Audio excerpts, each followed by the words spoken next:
The Fox NFL Pre-Kick is presented by Nationwide. Nationwide is on your side. They're on their way in to see this one as the Houston Texans are home on the heels of an impressive win here last week against the 49ers. C.J. Stroud off his best game of the season.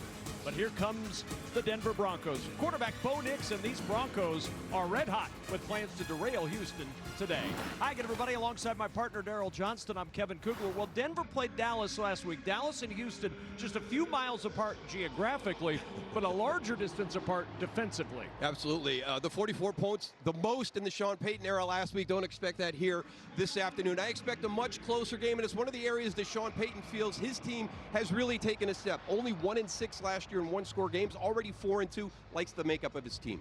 C.J. Stroud and that Texans offense last week, almost 500 yards of total offense in the win, but this Denver defense is dynamic. Much different. Can you stack another good win on top of that here this afternoon? I think there's an issue here. Patrick Surtain out of the lineup, the defensive player of the year. Don't get caught up in trying to take advantage of that matchup. The run game was key last weekend against the 49ers. It needs to be key again here today against the Broncos.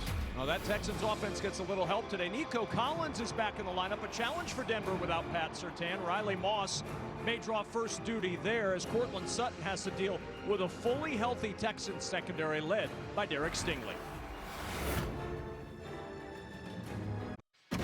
Our players to watch are brought to you by Nationwide. Maybe the two most dynamic young pass rushers in the game today. Nick Bonito and Will Anderson are definitely worthy of watching in this one.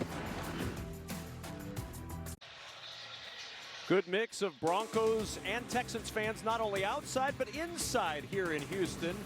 As we get to the halfway point of the season, feels time to start talking about the AFC playoff picture. Why not? Broncos squarely in the field, leading their division. Texans looking for a win today, and D'Amico Ryan's hoping they get that to get back in the playoff picture. Before we kick this one off, time to say hello to the third member of our crew, Allison Williams. Hey there, Kevin. Well, you know, if you want to win, you got to win at the line of scrimmage, and Denver has been doing that on both sides of the ball, and it's showing up big time with their sack numbers. Their defense leads the NFL with 36 sacks, offense giving up a league fewest 8. That's giving them a historically good sack differential of +28, and Bo Nix said it is a huge reason for the team's success. It was instilled in him at a young age. Sacks are the underrated drive killer. If you can limit them, throw it away, find the completion, you will eventually find points. And with the players coming off the edge today for both of these defenses, which quarterback can stay upright will be huge. Kev? Bo's going to stay seated for a little bit because Denver won the toss, and unlike last week when they said we want the ball, Sean Payton said I was sending a message. No such message today. They have deferred to the second half. Texans will receive as Will Lutz gets ready to kick it off. Braxton Berrios, Tremon Smith, the deep men. Really intriguing ball game in Houston, and we're underway on Fox. Cortland Sutton, and now they're going to say incomplete. Last 5 quarters, the Denver Broncos have been just unbelievable. Bo Nix, 2 rushing touchdowns, 421 yards passing, and 6 touchdowns. This offense has been red hot. He's the first quarterback with 6 or more passing touchdowns and 2 or more rushing touchdowns in a 5-quarter span since Charlie Johnson in 1962. If you have Charlie Johnson on your NFL on Fox bingo card today, you're likely going to win. 2nd and 10, and it takes us to our first game break in Los Angeles with Carissa Thompson. Thank you so much, Kevin. So the Vikings down 7 to the Lions. J.J. McCarthy's first game since week 2. He finds Justin Jefferson in the end zone. Only Justin Jefferson's 2nd touchdown of the season. Vikings-Lions tied at 7. Kevin? In fact, to this season, he was, you could almost call it ice cold for Bo Nix. He was stuck on the ski lift. Ski season's just opening up in Denver. 202 yards per game, 5 total touchdowns. But you know what? Now that ski season's open, he's off the slopes, he's in the lodge, he's warming up by the fire, and his game is warming up as well. I'm a big fan of Bo Nix, and I'm a big fan of après ski. Back at the NRG Stadium in Houston with a 3-0 lead for Houston. You see the time of possession, very similar to what Houston did last week to San Francisco, dominating that number early and keeping the offense of their opponent on the sidelines. Good to have you with us this afternoon as the second quarter begins with a 2nd and 10 for Denver. For Jalen Noel. Here comes that Denver defense again, and with it comes pressure. And when the heat is on C.J. Stroud, he's a very different quarterback. 30% pressure rate or less, 17 touchdown passes, only 1 interception. His team's 9-2, but when they heat him up, things have been a struggle for C.J. Stroud. And oh, by the way, this Broncos defense heats you up more than anybody in the National Football League. Over 30%. They're sitting at 46. So this is going to be tough. And when we talk about pressure, that's not blitzing. That's just getting pressure. And both of these teams are outstanding at getting pressure with just 4 guys. You mentioned it, best run red zone defense in the National Football League, and that goal line stand was a big one last trip down for the Texans. Well, just the opening drives of the game, you know, very productive between the 20s, but when you get down here and you just can't move the football, and we talk about the Broncos being great pass rushers with the sack total that they're putting up and the great edge rushers, but boy, do they got some really tough guys on the inside of that defense as well. We don't give them enough credit, but Zach Allen, we've already called his name on a sack, DJ Jones, John Franklin Myers, Malcolm Roach. I mean, they got some really good interior players. To the turf. Brings up 2nd down and 10, brings us to a game break with Carissa Thompson. Thank you, Kevin. So Bryce Young back for the Panthers after missing last week with an ankle injury. Hands it off to Rico Dowdle, who does this one right up the middle. 5-yard score. Panthers leading 7-3 on the road in Green Bay. Kevin? A low-scoring affair. Verizon halftime coming up with Kurt Terry, Howie, Michael, and Julian. A barn burner in Detroit. The Packers pick off Bryce Young. Much more to come on the Verizon halftime report. We've got 2 minutes to play here in Houston. A 7-6 lead for the Broncos, but the Texans, behind backup quarterback Davis Mills, have moved it to the 28-yard line to defer. So it will be Denver ball to start the second half as we welcome you back to the booth alongside Daryl Johnston. I'm Kevin Kugler. Kind of what we expected in this game. Maybe some different pieces in there with the injury to C.J. Stroud, but a lot of defense. Yeah, when you have 2 defenses as good as these 2 defenses are, every mistake is maximized. So you got to play a really clean game, and that's been the big bugaboo for Houston again here this week. We saw it last week against San Francisco with a defense that was struggling, but getting into that red zone and then having those mistakes down in that part of the field, they're amplified. So it just makes things a lot harder. And this Houston offense, boy, when they're in a rhythm, that 70-yard drive with 2:19 taken off the clock, it's like a well-oiled machine, but there's so many times during the course of the game that they just sputter. Even on the edge. He is indeed snuggling up to those goalposts, but enough to give Houston a 5-point lead at the break. Time to get more stats with Geico. 22 and a half minutes time of possession. 138 yards passing, 76 yards passing. You look at those statistics, you think, my goodness, Houston's dominating. It's only a 5-point lead, and Denver will get the ball to start the second half. Time to head to Los Angeles and the Verizon halftime show, which starts right now.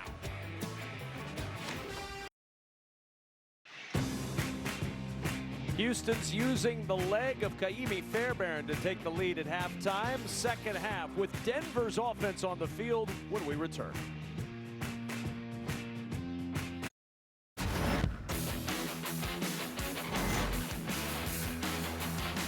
It's blocked. The kick is blocked, and it's Danico Autry with his 14th career block kick.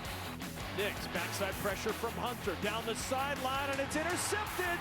Kalen Bullock with the pick for Houston. Floats it down the sideline, looking for the pay dirt. It's Cortland Sutton. It's a touchdown.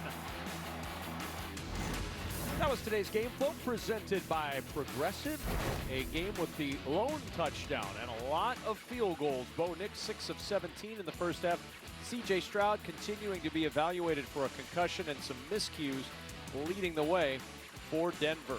A moment ago on the field, a special celebration inducting Janice McNair into the Ring of Honor. She, along with her husband Bob McNair, the founders of the Houston Texans, bringing football back to Houston. Cal McNair, her son, there with her, and a really great moment and a rousing ovation for Janice McNair here in Houston, a beloved member of this community, and excited to see Mrs. McNair on the field getting her honors today. Alongside Daryl Johnston, I'm Kevin Kugler back in the booth, and when you look at what this game has been, it's been a lot of defense. No surprise to us when we looked at this game coming in. Absolutely. It was going to be all about what offense could kind of handle the pressure that comes with playing a really, really good defense. And it's been going back and forth.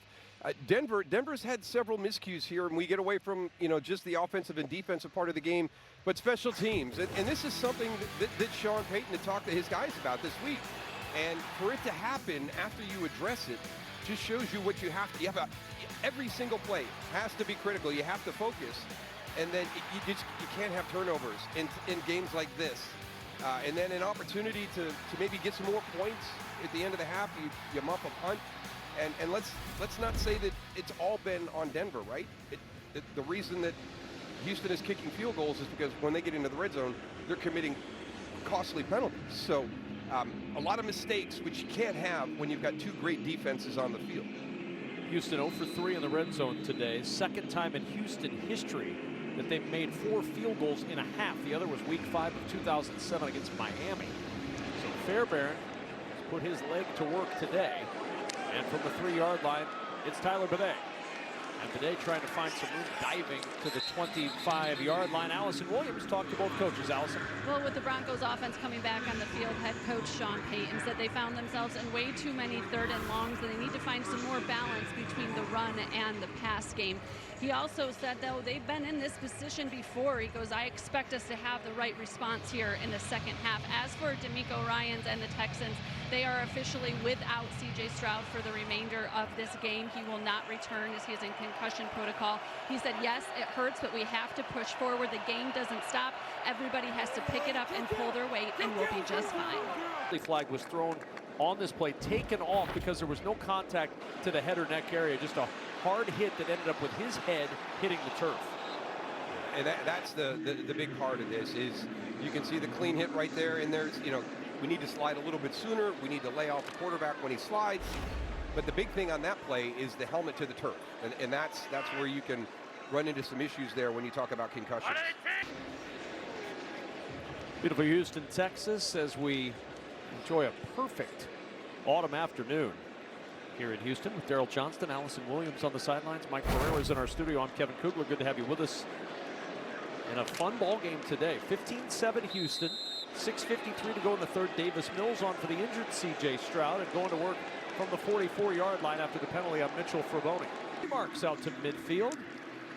And Woody Marks, the evolution of a name, and it's really appropriate on Halloween weekend, Allison. Yeah, and any parent will tell you kids can feel very strongly about their Halloween costumes. That was definitely the case for Jaquavius Marks. Growing up, he loved Toy Story so much that for like 7 straight years, he was Woody every single year for Halloween. His mom had to keep buying new ones, so the family started calling him Woody, and then it really stuck when somebody mispronounced his name during a football game. She said, just call him Woody. And he even brought it back last year, the costume. We are so happy that Mom said just call him Woody. I can't tell you. And Allison, the best part was you told C.J. Stroud about it, and his reaction was priceless. Yeah, he was like, what?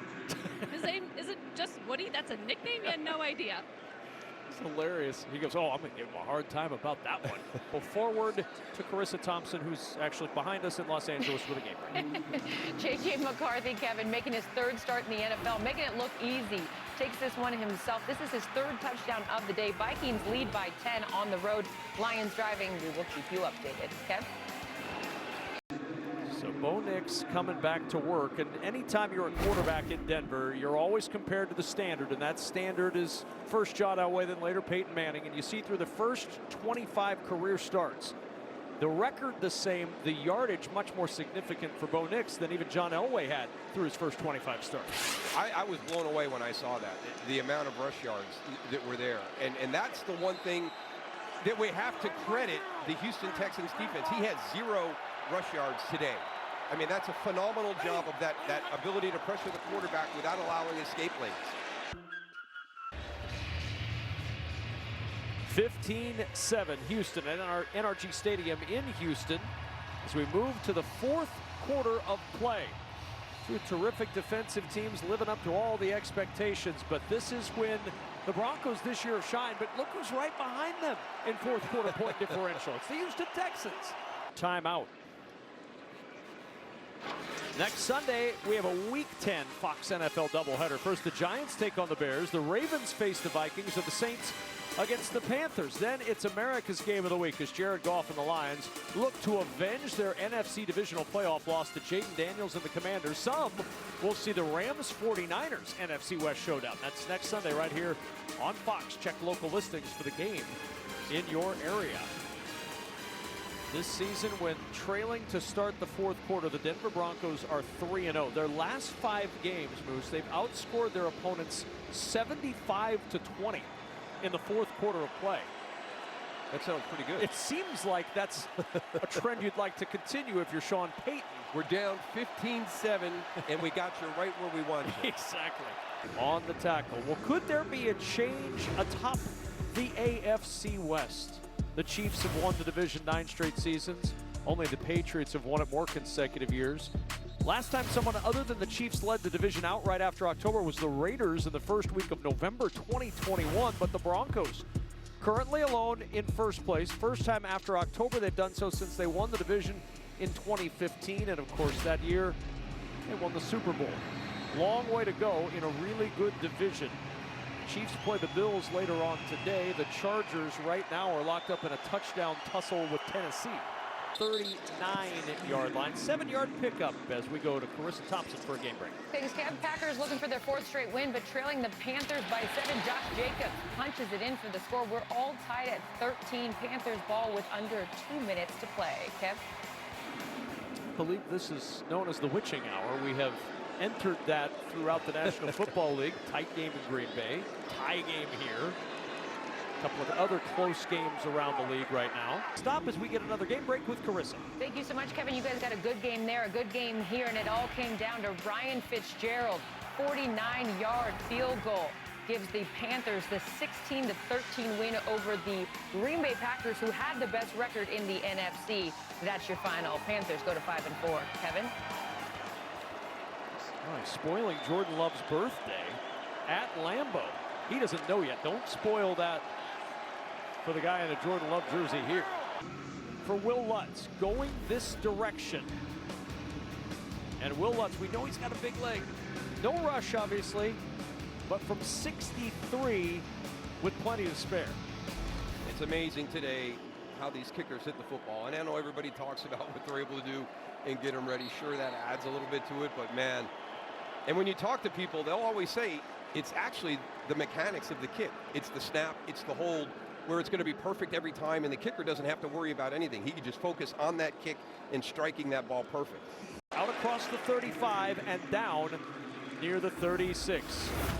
Let's take a look at how this game has unfolded. C.J. Stroud on the scramble, injured, goes into concussion protocol. We have not seen him since this play. There was initially a flag. It was picked.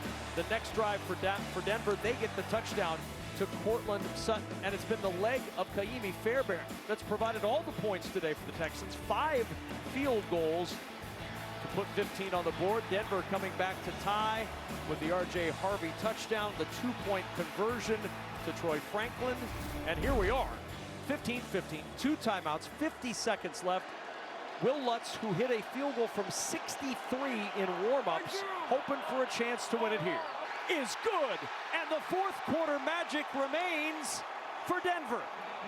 18-15, Denver with the winner. The field goal is good. That's the end of the game. The field goal is good. The penalty was against Houston. It is declined, and Will Lutz wins it. 11 straight fourth quarter points for the best fourth quarter team in the National Football League.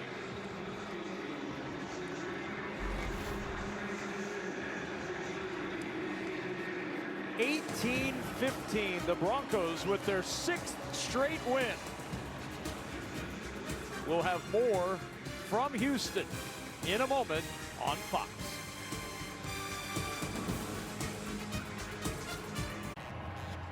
What a battle today between 2 tremendous defensive teams, but at the end of the day, the legs of Bo Nix were enough to get to the leg of Will Lutz, and our precision coverage is brought to you by GMC. Sean Payton said right through.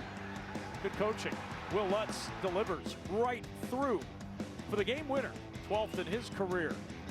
And for Sean Payton and these Broncos, they keep finding a way in the fourth. 6 straight wins. They've now outscored in the last 6 games their opponents 86-20 in the fourth quarter.